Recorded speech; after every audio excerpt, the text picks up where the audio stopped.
The night was dark, except for the eerie glow of Jake's smartphone lighting up his face. His eyes widened as the familiar ringtone pierced the silence.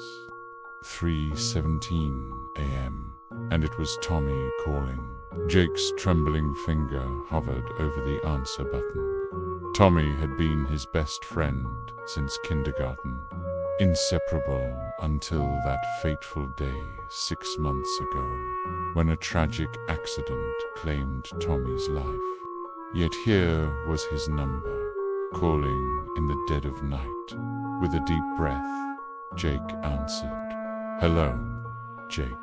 Listen carefully." Tommy's voice crackled through the speaker, distorted and urgent. "Don't go to school tomorrow. Take the long way around. Promise me." Before Jake could respond, the line went dead. He sat frozen, heart pounding, wondering if he had imagined the whole thing. Sleep eluded him for the rest of the night. The next morning, Jake's mother insisted he go to school, despite his protests. Remembering Tommy's warning, he took the long route. As he approached the school, he saw a crowd gathered near the main entrance. A massive tree had fallen during the night, crushing the path he usually took. Jake's blood ran cold. How could Tommy have known? For weeks, the late-night calls continued. Each time, Tommy's voice grew more distant, more otherworldly. He warned Jake about a gas leak at the mall, a car accident on Main Street, even a food poisoning outbreak at their favorite pizza place. Every warning came true. Jake became a bundle of nerves, jumping at every sound, constantly checking his phone. His parents worried about his increasingly erratic behavior, but how could he explain? They'd never believe him. One night, as Jake lay awake anticipating Tommy's call, his phone lit up. This time, Tommy's voice was barely a whisper. "Jake, this is the last time I can reach you. I've been trying to protect you, but my time is running out. Promise me you'll live your life to the fullest, for both of us." Jake choked back tears. "Tommy, wait, don't go." But the line was already dead. In the days that followed, Jake waited anxiously for another call, but none came. Slowly, he began to understand the gift Tommy had given him, a second chance at life. As weeks turned into months, Jake started to embrace life again. He joined the school basketball team, made new friends, and even mustered the courage to ask his crush to the school dance. All the while, he carried Tommy's memory with him, grateful for the friend who had watched over him from beyond. 1 year to the day after the first call, Jake visited Tommy's grave. He'd placed a basketball, the one they used to play with, next to the headstone. "Thank you, Tommy," Jake whispered, a bittersweet smile on his face. "I promise I won't waste the life you saved." As he turned to leave, a gentle breeze rustled the leaves of a nearby tree. For a moment, Jake could have sworn he heard Tommy's laughter carried on the wind.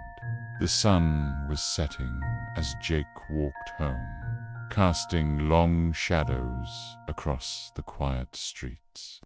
He felt a strange mix of sadness and hope, knowing that while one chapter of his life had closed, another was just beginning. That night, as Jake drifted off to sleep, his phone remained silent.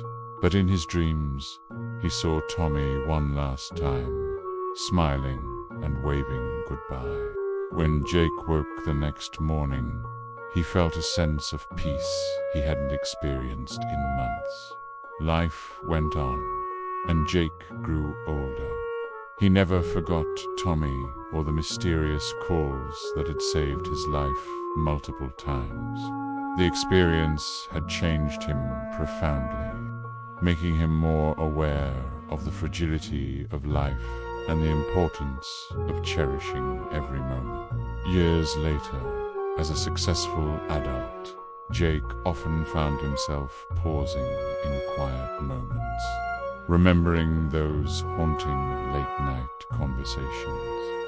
He wondered about the nature of friendship, life, and death, and the mysterious forces that sometimes seemed to connect them all. Jake never received another call from Tommy, but he carried the lessons of those supernatural warnings with him always. He lived each day with purpose and gratitude, honoring the friend who had reached across the veil to protect him. Jake became a mentor for troubled youth, sharing his story to inspire them to cherish life's moments.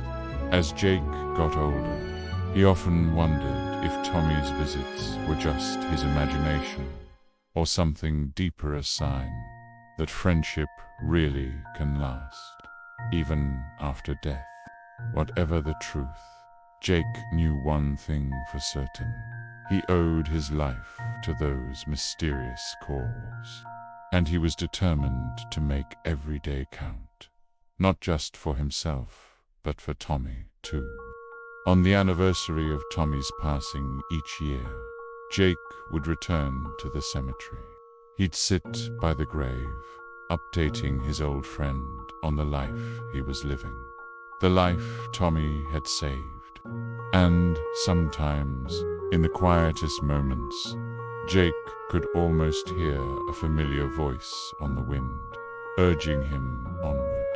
Jake's kids would often ask about the old basketball sitting proudly in the room. He'd smile, lost in thought, and share that it reminded him of life's biggest lessons: friendship, the calls that changed everything, and the mysteries we can't quite grasp. And so, Jake's story became a legend, whispered among friends and family, a tale of loss, love, and the inexplicable bonds that sometimes transcend even death itself. It served as a reminder that in this vast, often frightening universe, we are never truly alone, and that sometimes help can come from the most unexpected places.